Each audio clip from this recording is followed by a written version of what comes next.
김기현 시장 비위 의혹에 대한 제보를 청와대 행정관에게 건넨 인물로 지목된 송병기 울산시 경제부시장이 해당 행정관과는 안부 통화 중 얘기 나눈 게 전부라고 밝혔습니다. SNS를 통해 비리 의혹을 제보받았다는 전날 청와대의 설명과는 배치됩니다. 김기현 시장 관련 수사를 담당한 경찰관이 이른바 고래고기 사건을 청취하기 위해 울산으로 내려온 청와대 행정관과 지난해 1월 만났다고 TV조선과의 취재에서 밝혔습니다. 다만 자신은 고래고기 사건 관련 울산청 분위기만 전달했다고 강조했습니다. 차기 법무부 장관으로 내정된 민주당 추미애 의원이 검찰개혁은 시대적 요구라며 많은 저항에 부딪힐 것이라는 입장을 내놨습니다. 칼바람을 동반한 강추위가 내일 아침 절정에 달하겠습니다. 철원 영하 16도, 서울 영하 9도까지 떨어지는 등 전국 기온이 영하권으로 떨어지겠습니다. 김의겸 전 청와대 대변인이 25억여 원에 사들여 시세 차익을 모두 기부하겠다고 한 흑석동 건물이 34억여 원에 팔린 것으로 확인됐습니다. 방한 중인 중국 왕이 외교부장이 미국을 향한 강공 외교를 이어갔습니다. 사드는 미국이 중국을 겨냥해서 만든 것이라며 미국이 만든 문제라고 했고 트럼프 행정부의 자국 우선주의도 비판했습니다.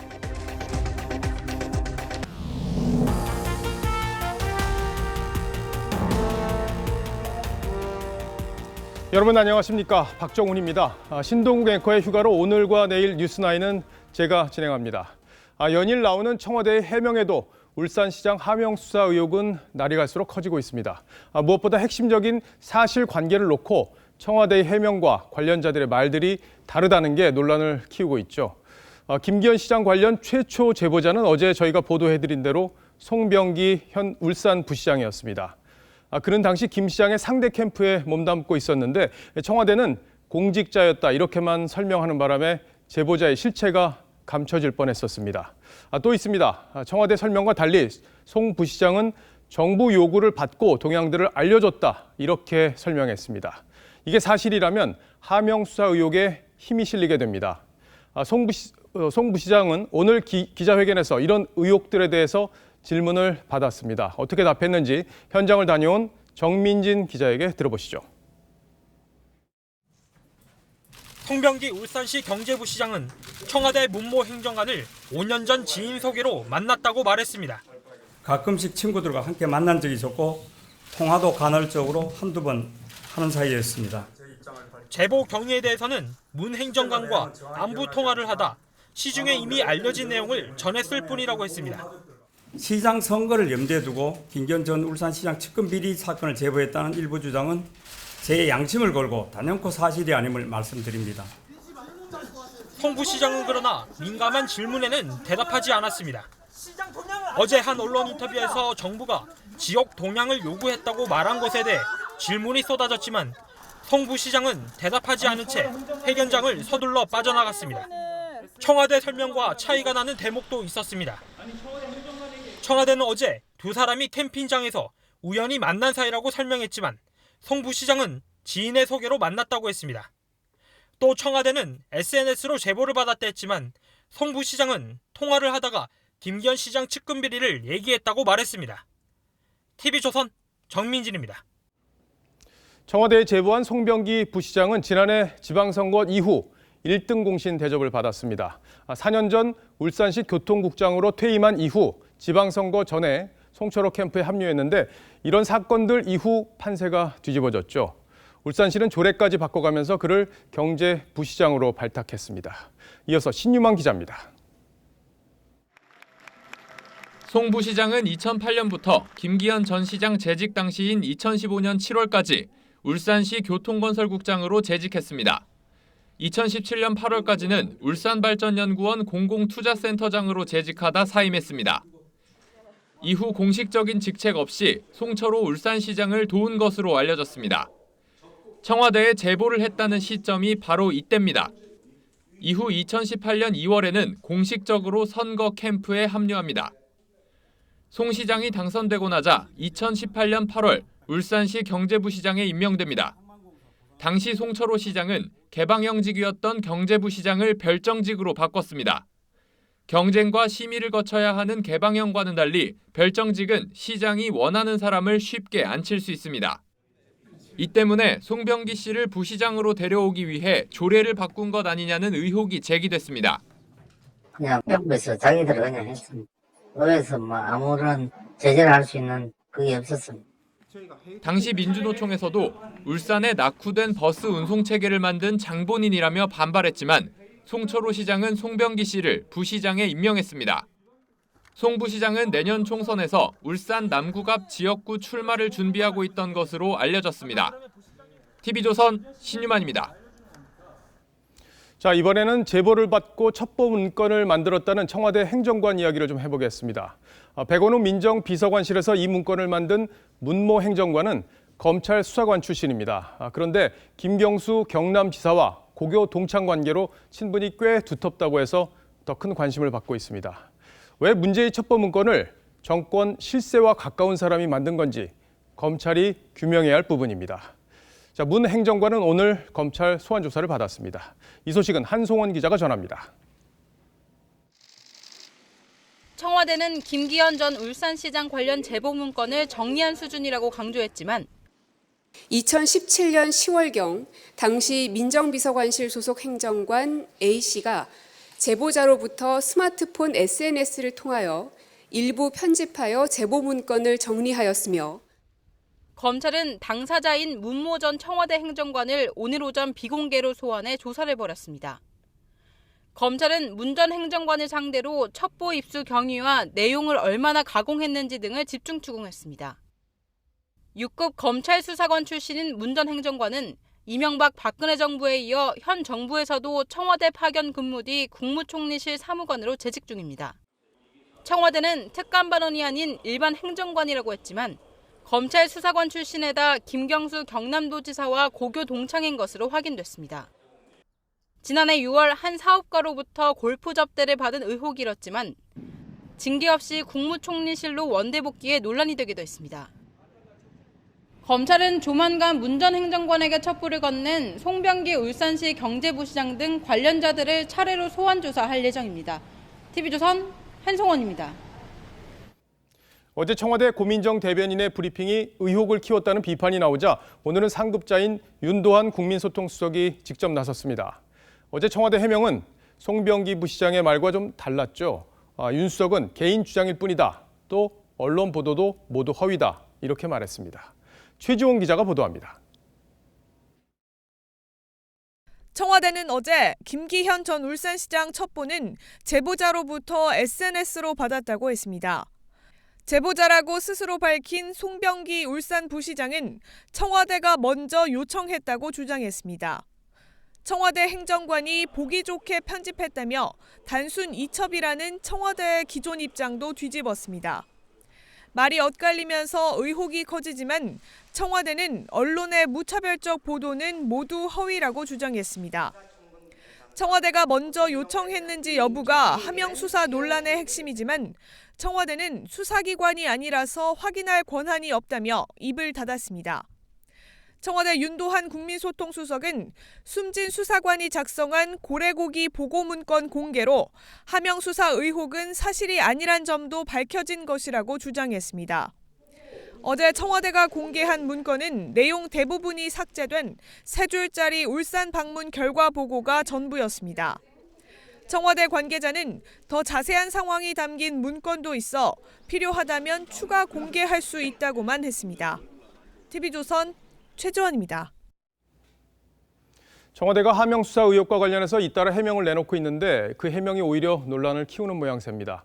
정치부 서주민 기자와 함께 이 석연치 않은 청와대 해명을 하나하나 짚어보겠습니다. 자, 서 기자. 네.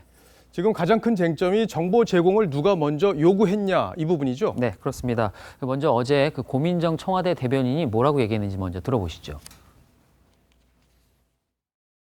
제보자로부터 스마트폰 SNS를 통하여 김기현 전 울산시장 및 그 측근 등에 대한 비리 의혹을 제보받았습니다. 제보 내용을 문서 파일로 옮겨 요약하고 일부 편집하여 제보 문건을 정리하였으며 사실 고 대변인의 이 해명만 해도 제보를 그대로 이 경찰에 이첩했다고 해왔던 청와대 기존 설명과는 좀 배치가 되는데, 문제는 어제 이 설명도 실제 제보자로 지목된 송병기 울산 부시장의 설명과 다른 부분이 적지 않다는 겁니다. 어떤 부분이 다른 건가요? 네, 그 송 부시장은 KBS 등과의 인터뷰에서 제보자가 먼저 제보를 했다는 청와대 해명과 달리 청와대 행정관이 먼저 정보를 요구했다고 주장을 했습니다. 이게 사실이라면 이 청와대가 민정비서관실이 감찰 대상도 아닌 지방자치단체장에 대해서 의도를 갖고 이 첩보를 수집했다는 의혹에 힘이 실리게 됩니다. 이 주장에 청와대는 송 부시장의 주장일 뿐이라며 수사권이 없기 때문에 조사하지 않았다는 입장입니다. 그런데 청와대 요청이 먼저인 건지, 그리고 제보자가 먼저 다가간 건지, 이 부분이 좀 핵심 쟁점일 텐데, 네. 이게 청와대 하명 수사 의혹을 가리는데 아주 중요한 부분일 것 같아요. 예. 그런데 이 부분에서 지금 말이 다른 거네요. 그렇습니다. 그래서 이 송 부시장이 오늘 기자회견에서 이에 대해서 추가로 어떤 얘기를 할지가 사실 관심이었는데, 송 부시장은 추가 설명 없이 이 질문도 받지 않고 기자회견장을 빠져나갔습니다. 석연치 않은 점이 또 있습니다. 송 부시장은 오늘 청와대 행정관과 이 안부 통화를 하는 과정에서 이 정보를 제공했다고 했는데, 이 역시 이 SNS로 제보를 받았다는 기존 청와대의 설명과는 좀 다릅니다. 물론 통화로 먼저 설명을 한 뒤에 SNS로 그 이후에 보냈다 이렇게 볼 수 있는 여지도 남겨져 있다고 볼 수 있겠죠. 그런데 이제 송 부시장과 제보 문건을 만들었다는 이 청와대 행정관의 친분, 네. 이게 어떤지도 좀 말이 다른 거 아닌가요? 그렇습니다. 그 부분도 좀 묘하게 엇갈리는데요. 어제 청와대 관계자는 캠핑장에 갔다가 우연히 만나서 알게 된 사이다라고 했습니다. 또 이 아주 친한 사이는 아니고 몇 차례 만나서 연락을 주고받은 정도의 사이다, 이렇게 얘기를 했습니다. 그런데 이 오늘 송 부시장은 해당 행정관과의 관계를 설명하면서 5년 전인, 그러니까 2014년에 친구 소개로 처음 만났고 가끔씩 친구들과 함께 만난 적도 있었다. 그리고 통화도 간헐적으로 한두 번 하는 사이다, 이렇게 말을 했습니다. 앞서 청와대의 설명처럼 우연히 또는 친하지 않다 등의 표현을 썼던 기존 청와대 설명과는 조금 온도 차이가 있습니다. 근데 어제 청와대가 설명을 할 때 보면은 그 제보자가 누군지 정확하게 밝히질 않았고 공직자였다, 이렇게만 얘기를 했단 말이에요. 네, 그렇습니다. 그런데 이게 뒤늦게 언론 취재를 통해서 송 부시장이라는 게 밝혀졌는데, 네. 이것도 지금 논란이 되고 있죠. 그렇습니다. 청와대는 이 제보자가 공직자였고 이 특정 정당 소속은 아니었다고만 설명을 했습니다. 선거와는 무관한 인물이라는 점을 좀 부각하려고 했던 것 같습니다. 그런데 이게 알고 봤더니 송 부시장은 이 제보를 했던 즈음에 송철호 울산시장 출마를 돕는 모임에 합류를 한 상태였고, 또 이후에는 송 시장 선거 캠프에서 정책팀장까지 맡았습니다. 청와대 윤두한 국민소통수석은 오늘 이에 대해서 추가 해명을 내놨습니다. 제보자가 누구인지 본인의 동의 없이 밝혀서는 안 된다. 또 만일 제보자가 누구인지 밝혔다면 그건 불법이 될 수도 있다는 겁니다. 고의로 감춘 건 아니다, 이런 해명인 거군요. 그렇습니다. 사실 어제 기자들이 청와대 관계자에게 이 제보자가 울산시장 선거와 이해관계가 없다고 판단하는 거냐, 이런 질문을 했었습니다. 그런데 그 질문에 청와대 관계자는 명확히 대답을 하지 않았습니다. 그러니까 언론이 문제 삼은 건 제보자 신원 공개를 했느냐 안 했느냐, 이게 아니라 송 시장 측근인 걸 알면서도 감췄느냐 하는 건데, 윤수석의 오늘 해명은 그 점에서 본질을 벗어난 해명이었습니다. 그런데 오늘 이제 송 부시장 기자회견을 보면은 당시 제공했던 정보가 언론이나 시중에 많이 떠돌던 김 시장 측근 정보 비리 내용이었다, 이런 얘기를 했단 말이에요. 네네. 근데 이 부분도 사실관계는 어떻습니까? 이게 청와대 행정관이 작성했다는 그 문건이 아직 공개되지 않았기 때문에 구체적인 내용은 현재로서는 알 수가 없습니다. 다만 송 부시장 말대로 언론이나 이 시중에 떠돌던 수준의 내용이었는데, 이걸 굳이 정리를 해서 경찰에까지 이첩할 필요가 있었겠느냐 하는 의문은 여전히 남습니다. 검찰 수사가 지금 진행되고 있으니까 누구 말이 맞는지 곧 드러나겠죠. 네. 서 기자, 잘 들었습니다. 네.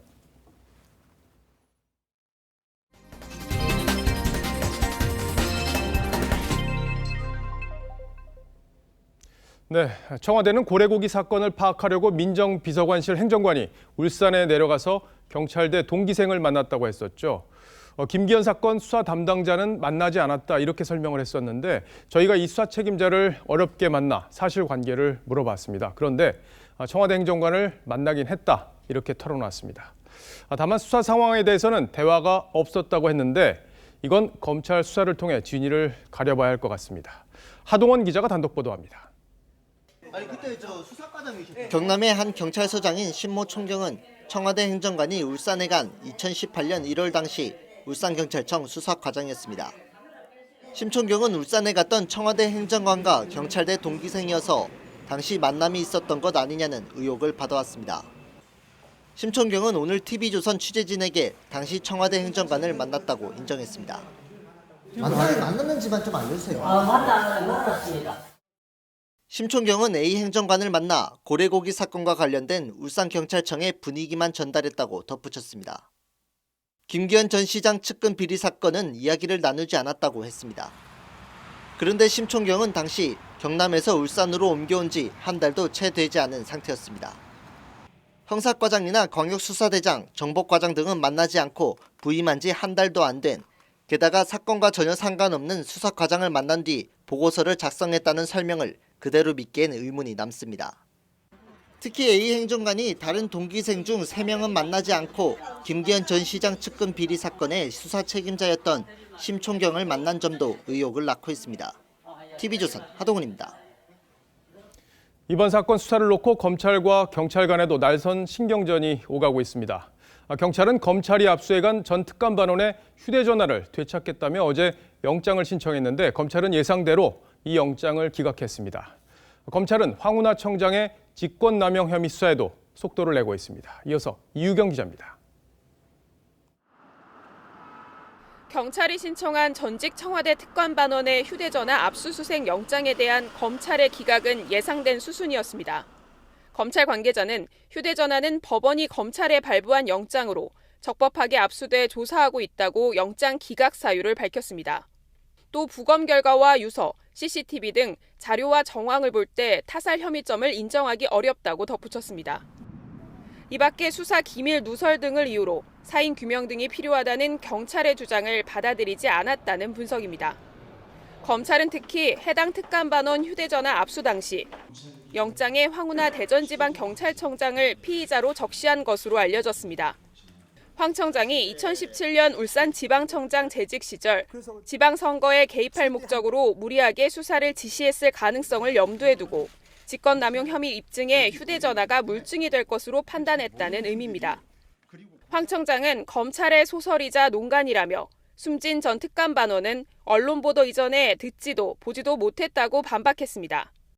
검찰은 아직까지 숨진 전 특감반원의 휴대전화 잠금 장치를 풀지 못한 것으로 전해집니다. 포렌식 참관을 놓고도 검경 간 신경전이 계속될 전망입니다. TV조선 이유경입니다. 지난주 스스로 목숨을 끊은 청와대 특감반원은 올해 2월 검찰로 복귀해 유재수 감찰무마 사건을 수사하는 서울 동부지검 형사 6부에서 일해왔습니다. 한국당은 청와대 민정비서관이 유재수 수사 정보를 요구해 이 특감반원이 괴로워했다 이런 제보 내용을 오늘 공개했는데 해당 비서관은 사실이 아니다 이렇게 부인했습니다. 한국당은 민정비서관과 관련자들을 오늘 검찰에 고발했습니다. 이태희 기자입니다. 청와대 특감반 출신으로 최근 스스로 목숨을 끊은 검찰 수사관이 이광철 청와대 민정비서관으로부터 수사정보 유출 압박을 받아왔다는 제보를 받았다고 한국당 곽상도 의원이 주장했습니다. 수사정보를 좀 빼내달라고 하는 얘기를 여러 번 집요하게 해서 본인이 나중에 부서도 바꿔달라 또 울기도 했다. 이 수사관은 청와대 특감반 파견 후 서울 동부지검으로 복귀한 뒤 유재수 부산시 경제부시장 수사를 담당했던 형사 6부에서 일해왔던 것으로 알려졌습니다. 한국당은 이 수사관이 자신의 상관이었던 이 비서관의 수사 기밀 요구에 상당한 심리적 압박을 받아왔다고 주장했습니다. 이 비서관은 입장문을 내고 사실이 아니라고 부인했습니다. 이 비서관은 허구적 주장을 제보라는 이름을 달아 유포했다며 고인의 부재를 정치적으로 악용하는 매우 저열한 행위라고 비판했습니다.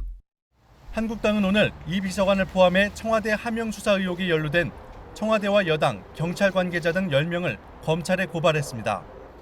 TV조선 이태희입니다. 이런 가운데 문재인 대통령이 조국 전 법무장관의 후임으로 추미애 민주당 의원을 지명했습니다. 지금은 여권과 검찰이 첨예하게 대립하고 있는 시점이죠.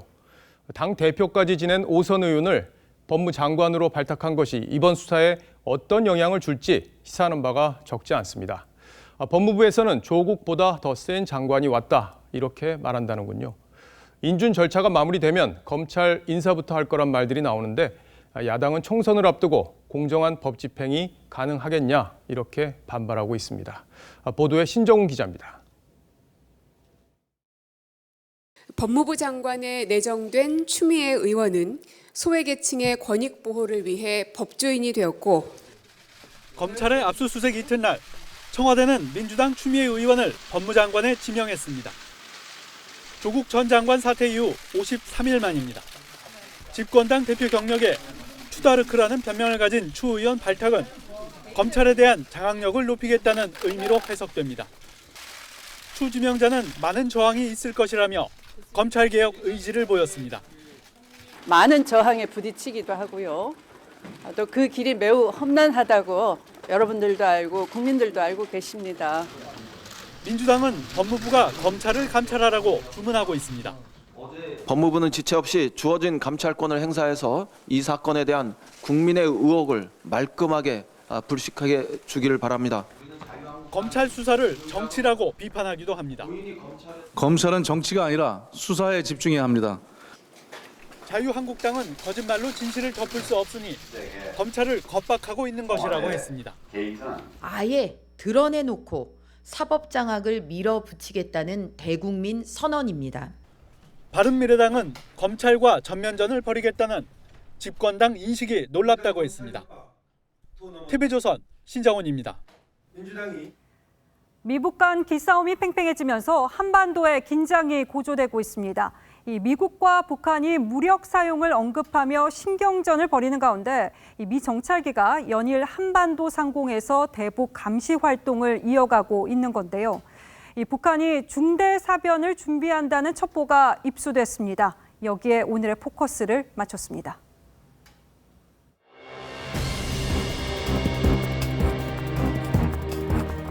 바닷속을 탐지해 잠수함 킬러라 불리는 해상 초계기 P-3C. 미사일 발사 지구를 포착하는 정찰기 컴뱃 센트입니다. 미국이 지난달 말부터 한반도 상공에 출격시킨 정찰기는 확인된 것만 7기종. 트럼프 대통령은 김정은 위원장을 다시 로켓맨이라 부르며 무력 사용 가능성을 언급했죠. That's why I call him Rocket Man. But if we do, we'll use it. If we have to, we'll do it. 말에 그치지 않고 실제 군사적 압박 카드를 내버리는 미국을 향해 북한군 서열 2위가 경고에 나섰습니다. 박정천 인민군 총참모장이 4일 미국 대통령의 재미없는 발언에 최고 사령관이 불쾌해했다며 미국의 무력 사용 시 상응한 행동을 예고했습니다. 북한이 이제 미국을 자극한 도발로는 ICBM 발사라든지 동창리에서 우주 발사체 발사 그리고 북극성 사명, SLBM 발사 요 세 가지로 줄 수. 북한의 엄포에 이번엔 미 국방부 부차관보가 즉각 대응했습니다. 북한의 도발에 일일이 대응하지 않고 자제해왔지만 군사적 옵션을 철회한 적은 없다고 했습니다. 미북 간 긴장이 고조되는 가운데 김정은 위원장은 출정식을 방불케 하는 모습을 공개했죠. 군 주위부들과 나란히 백마를 타고 백두산에 올라 혁명 전적지를 답사하고 모닥불을 쬐며 야전회의 분위기를 연출했습니다. 지금 닥친 위기를 맨주먹으로 일본 제국주의와 싸웠던 그 빨치산의 정신으로 극복하자. 올 들어 13번의 미사일과 방사포 도발을 진두지휘한 김 위원장은 지난달에는 서해 NLL 인근 창린도까지 와서 해안포 사격을 지시했죠. 북한이 연말에 중대 사변을 준비한다는 첩보를 한미 정보당국이 입수해 분석 중이라는 관측도 나옵니다. 실제 북한은 최고 결정기구인 노동당 전원회의를 이례적으로 연말인 이번 달 말 열겠다고 공표한 상황입니다. 변화된 대내외적 정세의 요구에 맞게 중대한 문제들을 토의 결정하기 위하여 이 자리에서 지난해 4월에 발표한 핵실험과 ICBM 발사 중지 약속을 깨고 미국을 향한 도발 재개를 선언하는 게 아니냐는 우려가 나옵니다. 재선을 앞두고 대북 성과가 급해진 트럼프 대통령을 상대로 제재 해제를 얻어내려는 김 위원장의 도박에 어두운 그림자가 드리우면서 12월의 한반도에 긴장감이 감돌고 있습니다. 뉴스나인 포커스였습니다. 네, 보신 대로 미국은 북한에 대한 경고 수위를 한껏 높이고 있습니다. 영국, 프랑스 등 유럽 6개국은 안보리 회의 직후 북한에 잇따른 미사일 발사를 규탄하는 성명을 발표했습니다. 고서정 기자가 전합니다. 미국이 북한의 ICBM 프로그램을 특히 우려하고 있다고 지난 6월 미국을 방문해 국무부 당국자들과 만난 북대서양 조약기구 나토 회원국 의원들이 전했습니다. VOA는 나토 의원연맹 보고서를 인용해 미국이 북한에 대한 제재를 강화한 핵심적인 이유가 북한의 ICBM 프로그램에 대해 깊이 우려하고 있기 때문이라고 전했습니다. 북한의 핵 프로그램이 전 세계적인 공동의 도전 과제라고 지적했다고 했습니다. 유럽 6개국은 현지 시간 4일 비공개로 열린 UN 안보리 회의 직후 북한을 규탄하는 공동 성명을 발표했습니다. Belgium, Estonia, France, Germany and Poland and the United Kingdom are deeply concerned by the continued testing of ballistic missiles by the Democratic People's Republic of Korea. 다만 미국은 성명에 참여하지 않았습니다. 도발 수위를 높이는 북한을 자극하지 않으려는 전략으로 해석됩니다. 북한은 UN 안보리가 오는 10일 북한 인권 토의를 추진하자 강력 반발했습니다. 김성 UN 주재 북한 대사는 성명에서 북한의 인권 상황을 다루는 어떤 회의도 심각한 도발이라면서 안보리가 토의를 밀어붙인다면 한반도 상황은 다시 악화할 것이라고 했습니다. TV조선 고서정입니다. 방한 중인 중국 왕이 외교부장이 미국을 향한 강공 외교를 이어갔습니다. 이 사드 배치를 두고선 미국이 중국을 겨냥해 만든 것이라고 했고 이 트럼프 행정부의 자국 우선주의도 비판했습니다. 이정현 기자입니다. 서울의 한 호텔에서 열린 오찬회. 정재계와 학계 인사 60여 명이 참석한 자리에서 왕이 외교부장은 오늘도 미국을 겨냥한 강경 비판을 이어갔습니다. 冷战思维早已过时，霸权行径不得人心。 왕이 부장은 기자들을 만나 한중 갈등 중심에 있는 사드 배치를 두고선 미국이 중국을 겨냥해 만든 것이라고 말했습니다. 사드 보복을 한 중국이 미국의 책임을 돌리는 발언입니다. 오찬회엔 사드 보복에 직격탄을 맞은 롯데 관계자도 참석했습니다. 왕이 부장은 문 대통령을 접견한 자리에서도 대화와 협력을 강조하며 강권 정치의 위협을 받고 있다고 했습니다. 문 대통령은 비핵화와 한반도 평화에서 중국의 역할과 지지가 중요하다고 말했습니다. 회복고 평화로운 한반도라는 새로운 한반도 시대가 열릴 때까지 중국 정부가 지속적으로 관심을 가지고 지원해 주실 것을 당부합니다. 정부는 시진핑 중국 국가주석을 국빈 자격으로 공식 초청했습니다. TV조선 이정현입니다. 경기 등 일부 지역에 내려졌던 한파특보가 확대되고 있습니다. 이 추위는 내일 아침 절정에 달하겠는데요. 철원 영하 16도, 서울 영하 9도까지 떨어지는 등 전국 기온이 영하권으로 떨어질 것으로 전망됩니다. 자, 광화문에 나가 있는 취재기자 연결합니다. 신은석 기자, 지금 체감이 어떻습니까? 네, 잠깐 서 있는 동안에도 입이 얼 정도로 춥습니다. 밤 9시 현재 서울은 영하 7.5도를 기록 중입니다. 체감 온도는 이보다 훨씬 낮은 영하 13도까지 떨어졌습니다. 오늘 서울과 경기 북부 등 일부 지역은 하루 종일 영하권에 머물렀습니다. 아침에 나왔을 때 되게 깜짝 놀랐어요. 제일 추웠던 것 같아요. 내일 더 춥다는데 좀 걱정이 됩니다. 밤부터는 더 추워져서 내일 오전 추위는 올 들어 절정에 이를 전망입니다. 기상청은 오늘 밤 10시를 기점으로 강원도, 경상북도, 충청북도 등으로 한파주의보를 확대합니다. 6일 아침은 내륙 곳곳의 기온이 영하 10도 이하로 떨어지고 한파주의보까지 내려지면서 이번 추위의 절정이 되겠습니다. 내일 오전 서울이 영하 9도, 강원도 철원이 영하 16도, 춘천이 영하 12도, 전주가 영하 8도까지 곤두박질치겠습니다. 낮부터는 기온이 오르면서 산지를 제외한 대부분 지역이 낮 최고 기온이 영상권으로 회복되고 한파는 주말 낮부터 조금 누그러질 전망입니다. 밤 사이에는 호남 서해안과 제주 산지에 1cm 내외의 눈이 오겠고 주말에도 곳곳에 눈비 소식 이어지겠습니다. 기상청은 올 겨울 기온 자체는 평년과 비슷하거나 높지만 기온이 큰 폭으로 떨어질 때가 있겠다고 분석했습니다. TV조선 신은서입니다. 김의겸 전 청와대 대변인을 자진 사퇴하게 했던 서울 흑석동 상가주택 건물이 매각됐습니다. 25억 원에 샀던 건물은 34억여 원에 팔렸습니다. 윤재민 기자입니다. 식당과 술집이 새들어 있는 서울 흑석동의 2층짜리 상가 건물. 지난해 7월 김의겸 전 청와대 대변인이 25억 7천만 원에 매입한 건물입니다.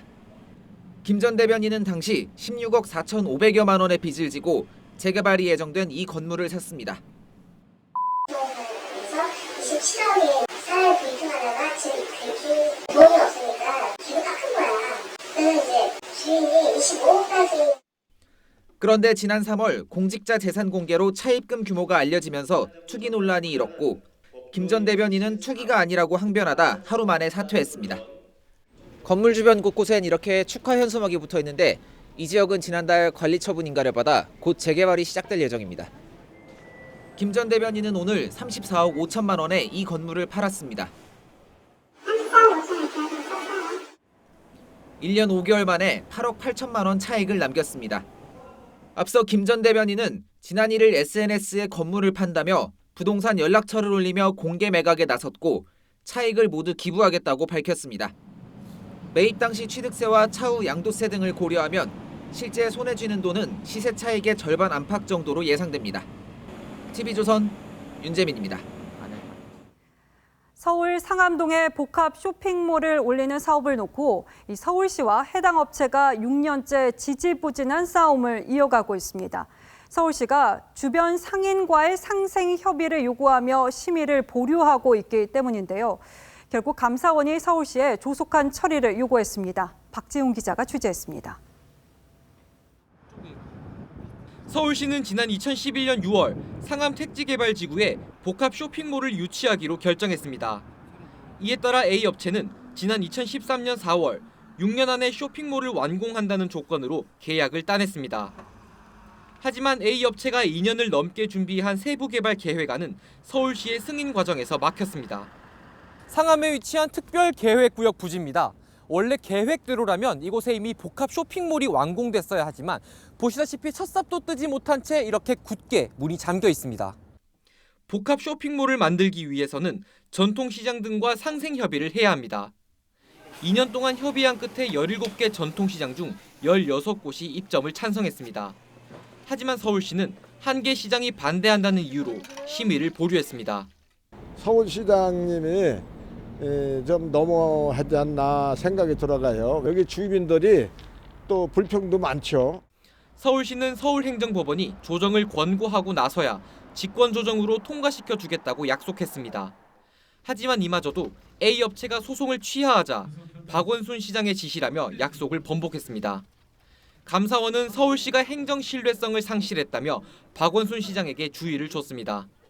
서울시 관계자는 사회적 약자를 고려해 행정 절차를 신중히 한 것이었다고 해명했습니다. TV조선 박지훈입니다. 최태원 SK그룹 회장과 이혼 소송 중인 노소영 관장이 재산 분할 맞소송을 냈습니다. 그런데 금액이 건국 이후 최대 규모에서 세기의 이혼 소송이라는 말까지 나오고 있죠. 위자료와 재산 분할 금액이 복잡하게 얽혀 있다는데 왜 그렇게 액수가 많은 건지 지금부터 따져보겠습니다. 자, 강동원 기자. 예. 지금 1조 4천억 원이 거론되던데 이게 전부 위자료는 아닌 거죠? 예, 아닙니다. 이 위자료는요 3억 원 수준입니다. 나머지 금액은 재산 분할 요구 금액으로 최태원 회장이 가지고 있는 SK그룹 주식의 42.29%에 해당하는 금액입니다. 자, 그러면 절반에 가까운 금액을 나눠달라 이렇게 요구를 한 거군요. 예, 맞습니다. 통상 이혼을 하게 되면요, 이 재산을 절반으로 나눈다고 알고 있지만 이 법으로 딱히 정해져 있는 건 아닙니다. 통상 혼인 파탄의 경위 그리고 혼인 기간, 결혼 이후 재산을 모을 때 얼마나 기여를 했는지를 고려해서 비율을 정하는데요.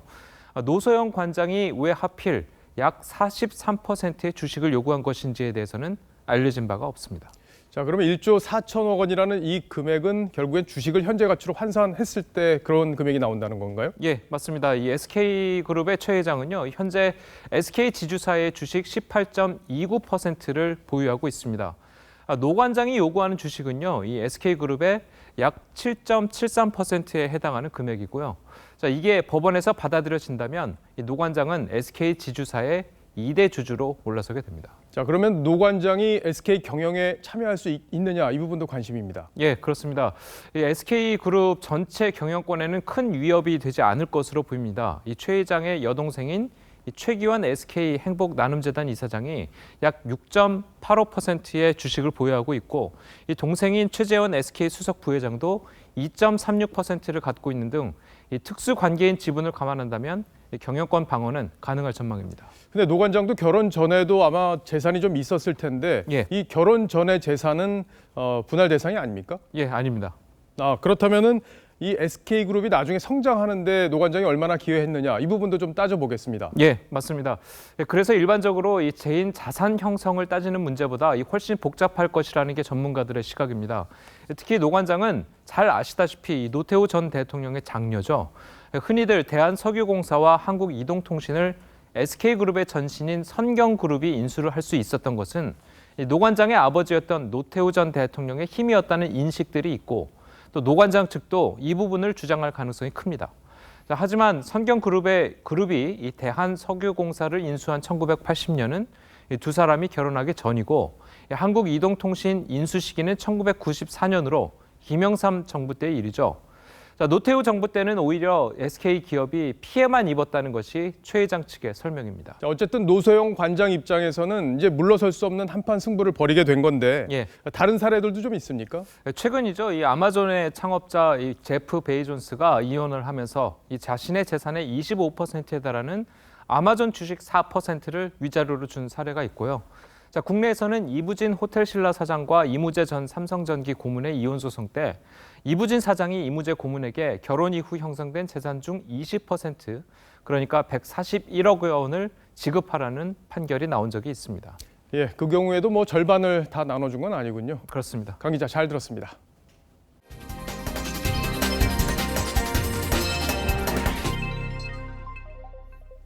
네, 다음 뉴스입니다.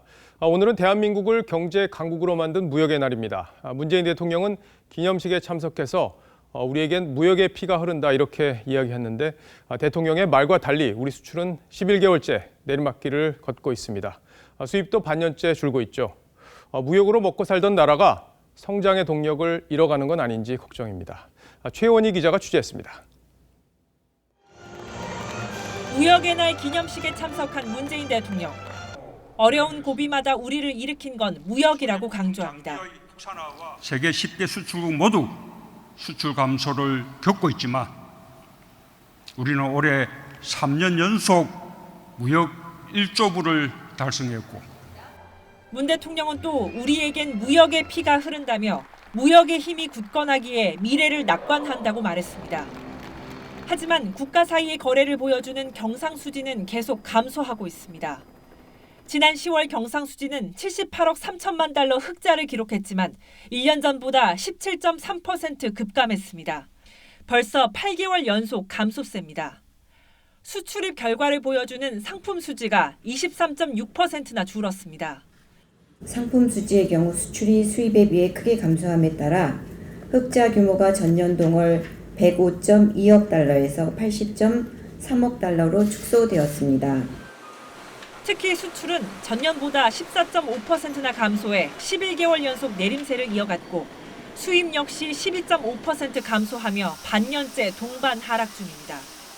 반도체뿐만이 아니고 자동차, 철강, 석유, 화학, 기계, 전자제품 전반적으로 다 같이 지금 줄어들고 있다는 거예요. 전문가들은 수출과 함께 수입 감소폭이 커지는 불황형 흑자에 대한 우려가 커지고 있다며 정부의 낙관론을 우려했습니다. TV조선 최원입니다.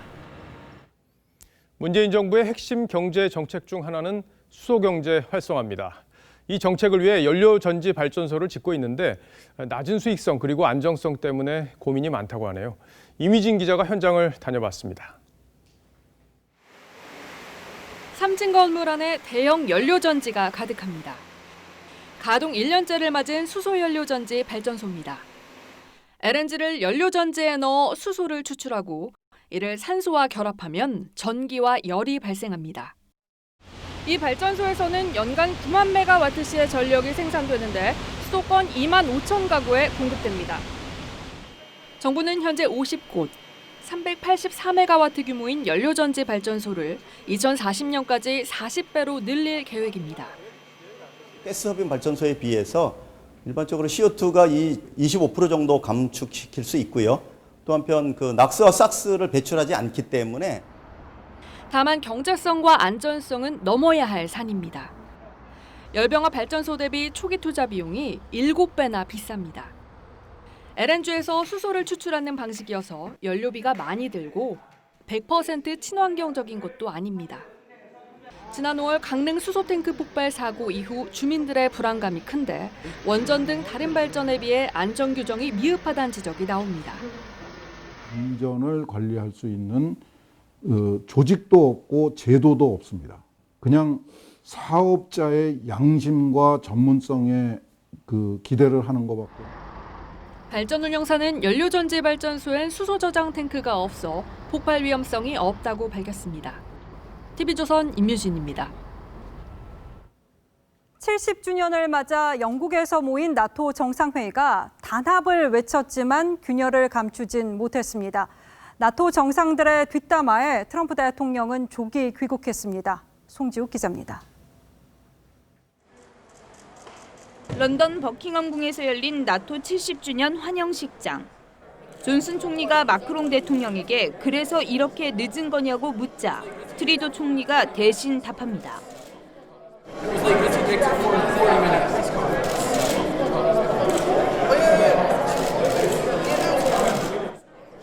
리테 네덜란드 총리, 영국의 앤 공주와도 누군가를 계속 흉보입니다.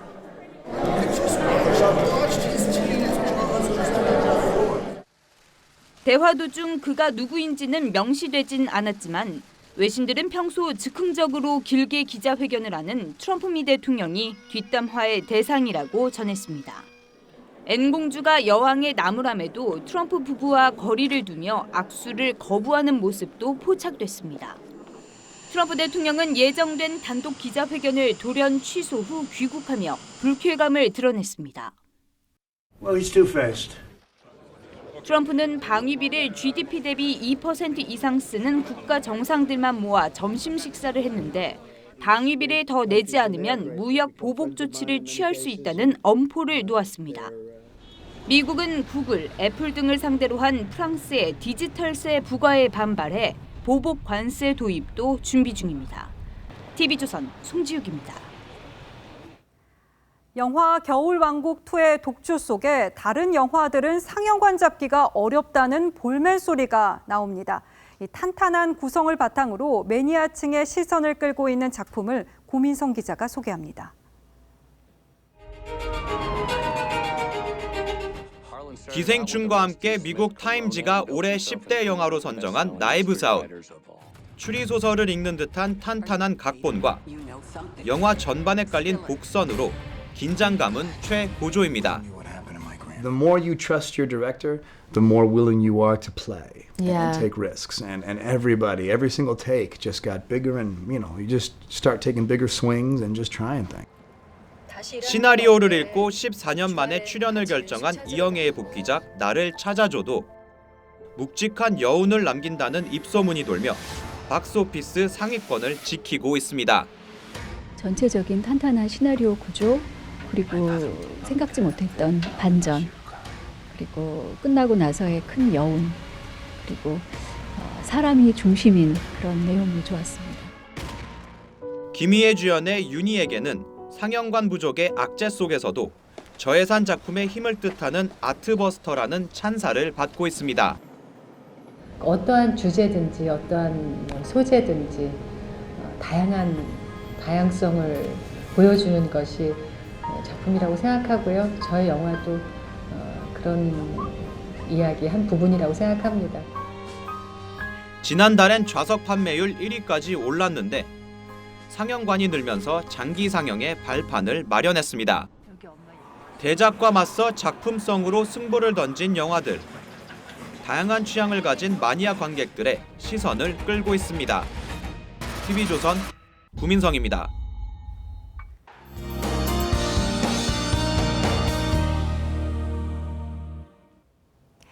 아직은 초겨울인데 날씨는 벌써 한겨울이 됐나 싶을 정도로 정말 추운 하루였죠. 서울은 종일 영하권에 머물렀는데요. 내일은 더 추워지기 때문에 대비 단단히 하셔야겠습니다. 많은 지역이 영하 10도 이하로 떨어질 것으로 보여 한파특보도 확대될 텐데요. 내일 철원은 영하 16도를 기록하겠고요. 서울도 영하 9도까지 떨어지겠습니다. 여기에 바람까지 강해서 체감으로는 더 춥겠습니다. 따뜻하게 입는 건 물론이고요. 수도관이 동파되지 않도록 조심해야겠습니다. 하늘은 맑아서 낮 동안 햇살이 내리쬐겠습니다. 때문에 낮부터는 기온이 꽤 오르겠고요. 한파특보도 해제될 가능성이 있습니다. 내일 한낮 기온은 서울이 1도, 강릉 7도, 대구와 울산은 5도까지 오르겠습니다. 이후 한파 수준의 추위는 없겠지만 토요일에는 곳곳에 눈이 내리겠습니다. 날씨였습니다. 청와대 울산시장 하명 수사 의혹은 자세히 들여다보면 볼수록 우리가 지금 민주시대를 살고 있는 건지 돌아보게 만듭니다. 청와대 해명에 힘이 실리지 않는 것도 이 상식적으로 쉽게 이해하기 힘든 일들이 2017년과 2018년 울산에서 벌어졌기 때문이겠죠. 이제 여당 대표까지 지낸 법무장관이 지명되면서 검찰 수사가 제대로 진행될 수 있을지 걱정하는 국민이 적지 않습니다. 모쪼록 매풍에 흔들리지 않고 살아있는 권력을 엄정하게 수사한 검찰로 역사에 기록되길 바랍니다. 자, 뉴스9은 여기서 마치겠습니다. 네, 시청해주신 여러분 고맙습니다.